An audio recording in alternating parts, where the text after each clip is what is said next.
আমি তো এখন জানি না, আমি তো ট্রেনের জন্য বসে আছি, তো আমি ট্রেনে উঠবো, কলকাতায় পৌঁছবো। আমার মনে হয় না সেরকম ভাবে কোনো প্রভাব পড়েছিল, কারণ লোকজন তো দেখতেই পাচ্ছি, তোমরা চলে এসছো, সুতরাং প্রভাব তো মনে হয় না। সিপিএম এর বামফ্রন্টের ডাকা বন্ধে আমার মনে হয় না এই মুহূর্তে কোনো এফেক্ট হয়েছে।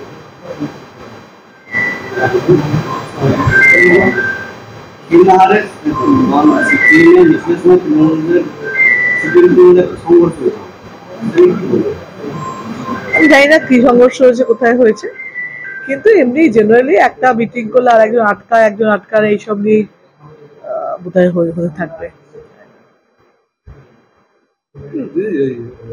এখন তো তৃণমূলের রাজন্যা যে ছাত্র পরিষদের সে এখন এতদিন পরে এই ধরনের মন্তব্য করছে, তার সঙ্গে তার দাদারা বিভিন্ন করছে এবং তার এআই তার এতদিন পরে মনে হয়েছে, তাই এতদিন পরে বলছে।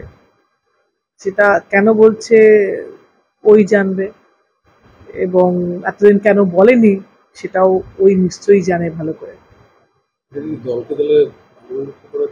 না, দলকে বিব্রত করছে, কিন্তু দলে তাতে কিছু যায় আসে না, কারণ সবার তো এটাই প্রশ্ন আসছে যে তাহলে এতদিন কেন বলনি।